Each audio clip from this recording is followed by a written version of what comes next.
Mark Spector. Mark Spector, as soon as your mic is, go ahead, Mark.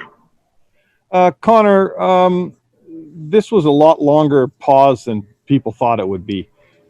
Maybe just take us through sort of how the uncertainty of the whole thing. And coming back here, it's still not a certain situation, right? Some guys are really worried about it. Others are less worried. What was it like for Connor McDavid over the last 4 months?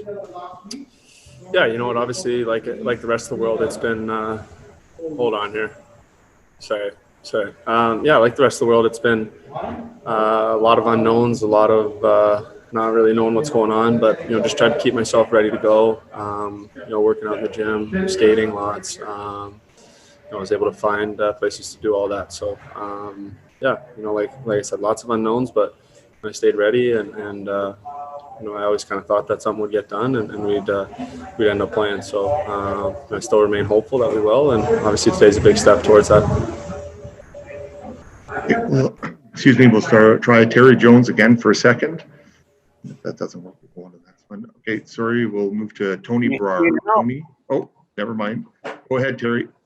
Yeah, Connor, a couple of questions here. One is, as the captain of this team, how do you can you just speak to how you perceive it going into this thing, all the mental and physical and all that stuff, and also deal with the I guess we call them the leadership group, and how you guys are together and how important you think that'll be. And the other thing is, compare yourself going into training camp in September compared to going into training camp now. Yeah, so I'll try to remember the first one. The first one, I view this as a big opportunity for our group. Obviously there's lots of, I'm going to keep saying there's lots of unknowns, even within the league right now. No one knows who's going to come out,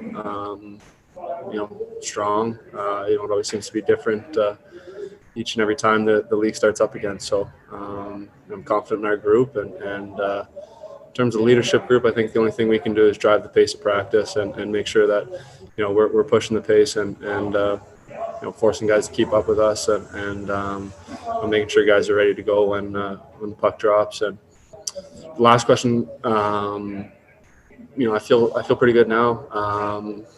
I guess coming back to training camp in September, I hadn't been on the ice a ton. I hadn't been able to work out a ton. So this break kind of allowed me to, maybe get my body back into shape where it needs to be, and I definitely feel good now. Next question, Tony Brar. Tony, just wait for your microphone. Go ahead, Tony. Hey, Connor, before you guys took to the ice today, you guys were greeted with an image on the scoreboard honoring former teammate Colby Cave. Just wanted to maybe get your thoughts on that and what that meant for you personally and for your teammates as well. Yeah, obviously this is the first time we've all been together, in a big group since Colby passed, and obviously those emotions are still fresh, and it makes it even more real now that we're all together and he's not able to join us. So he's obviously going to be in our thoughts and in our hearts as we go forward and move through training camp and into the playoffs and hopefully go for a deep run here. And we're going to play for Colbs and hold him with us throughout.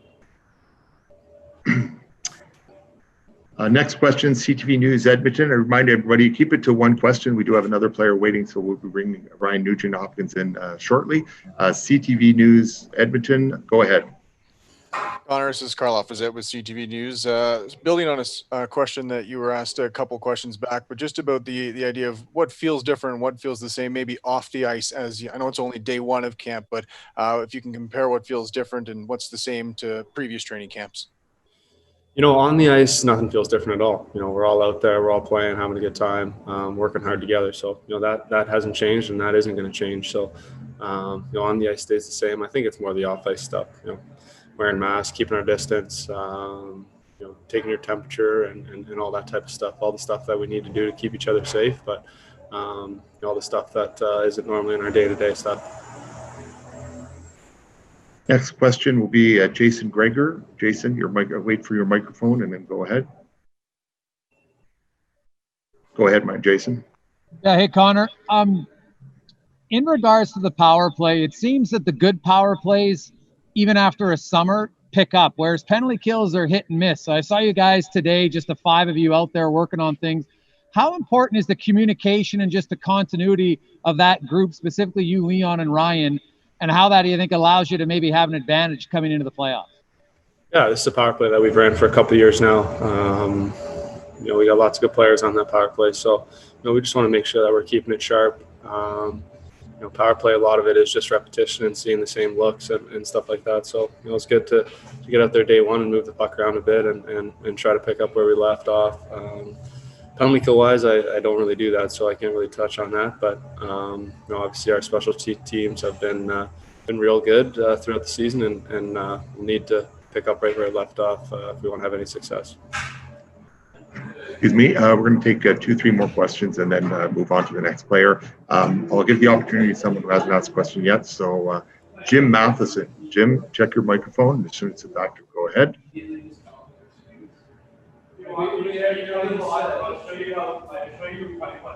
Okay, that hasn't worked. So let's try Daniel Nugent-Bowman. Go ahead, Daniel. Yes, hi, Connor. Thanks for doing this. As part of the new collective bargaining agreement, players will be allowed to go to the Olympics, providing obviously it's signed off with the IOC. Somebody who missed the Olympics a couple of years ago because NHL players weren't involved. What do you think about this possibility and for maybe for the next 2 games? That's real exciting. This is something that obviously is important to me. Just the chance to be able to chase down a roster spot, for Team Canada. Even to have that opportunity is exciting. Obviously it's a couple years away, and there's still lots of work left to be done. But it's super exciting for myself to have that opportunity to, like I said, chase down a spot for all the young guys that missed out on the first opportunity. It's really exciting. It's really exciting for hockey. You want to see best on best, and we don't have too many scenarios like that except for the Olympics and the World Cup if we do that again. So it's real exciting for not only myself but for hockey as a whole. We'll take 2 more questions. So let's try Jim Matheson again. Jim, check your microphone, and if it's operational, you can ask your question. Still having problems. Okay. Nope, go ahead. Can you talk to Ryan Nugent-Hopkins perhaps playing on left wing with you compared to some of the other wingers you played? I know you played with Nuge towards the end of the season. Yeah, Nuge is a guy that I played with, from time to time, and a guy that I love to play with. We've had lots of success together. He's obviously done real well playing with Leon, but I think this just gives us a bit of a different look. And knowing that we can always switch back to that as well. So I'm really excited about the opportunity to play with them and hopefully build something special. Okay, final question here will be for Derek Van Diest. Derek, wait for your microphone and then go ahead. Thank you.